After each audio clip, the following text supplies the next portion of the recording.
नमस्कार बच्चों, ये आपकी हिंदी व्याकरण की क्लास है और इसमें हम पर्यायवाची शब्द के विषय में पढ़ेंगे कि पर्यायवाची शब्द किसे कहते हैं और ये कैसे इनको हमें बनाना चाहिए और कैसे इनको हमें लिखना चाहिए।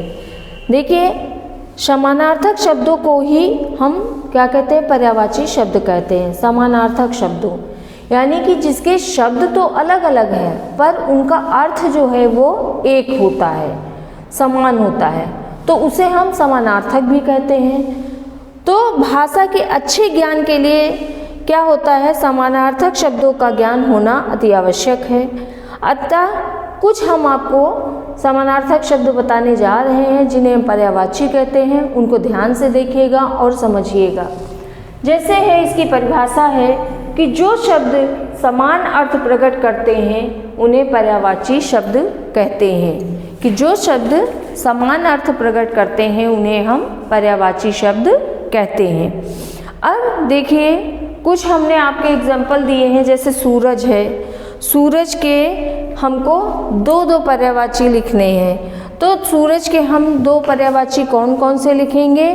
एक तो हम लिख देंगे दिनकर। क्या लिखेंगे? दिनकर। और एक हमारा हो जाएगा रवि। रवि माने, वैसे तो इसके और भी पर्यायवाची होते, लेकिन चूंकि हम आपको दो बता रहे हैं, अगर आपके पेपर में भी आते, एग्ज़ाम में भी, तो एग्जाम्पल केवल दो ही लेना है। जो आपके पेपर में आया हुआ होगा उस शब्द को आप रिपीट नहीं करेंगे अपने कॉपी पे।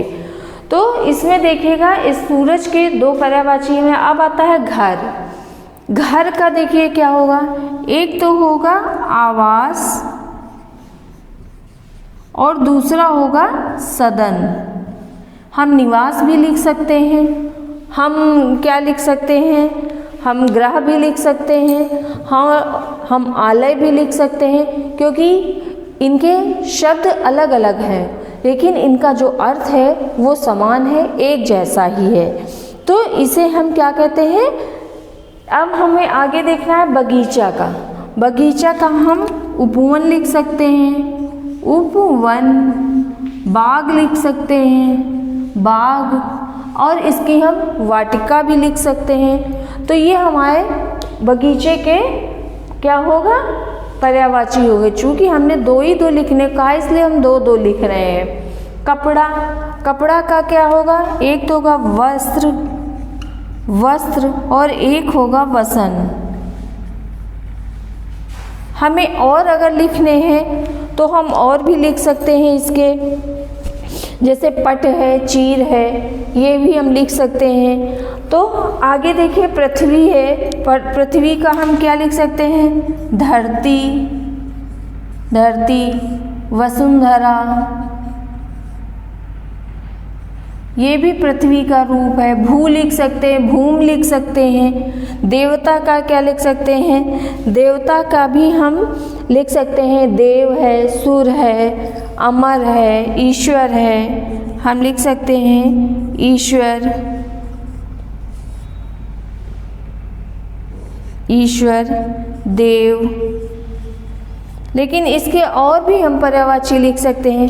अब जैसे नारी का है, तो नारी के कौन से पर्यायवाची? स्त्री है, महिला है, औरत है, ये सब हम लिख सकते हैं। अग्नि का अगर हमको लिखना हो तो हम क्या लिख सकते हैं? अनल है, आग है, ज्वाला है, पावक है, ये शब्द लिख सकते हैं। आँख का अगर हमको लिखना हो तो हम चक्षु है, नेत्र है, नयन है, ये सब लिख सकते हैं। तो बच्चों, इसी तरह इसके जो पर्यायवाची हैं वो आपको अपनी बुक से ही याद करना है और बुक्स में ही जितने भी पर्यायवाची हैं उनको ध्यान से पढ़ना, समझना, याद करना, क्योंकि कहीं से भी कोई भी पर्यायवाची आपसे पूछा जा सकता है।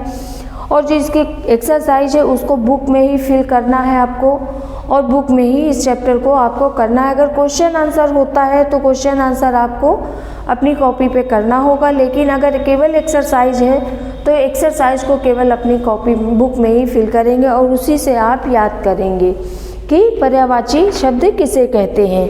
हमने आज पर्यायवाची के बारे में पढ़ा कि जो शब्द समान अर्थ प्रकट करते हैं उन्हें हम समानार्थक या पर्यायवाची शब्द कहते हैं। तो हमने इसके विषय में जाना कि पर्यायवाची क्या है और किसे कहते हैं। ये चैप्टर को भी बच्चों ध्यान से इसके चैप्टर को याद करना, इसके जो पर्यायवाची हैं उनको कम से कम 2 एग्जाम्पल आपको ज़रूर आने चाहिए, तो ये चैप्टर आपका पूरा होता है।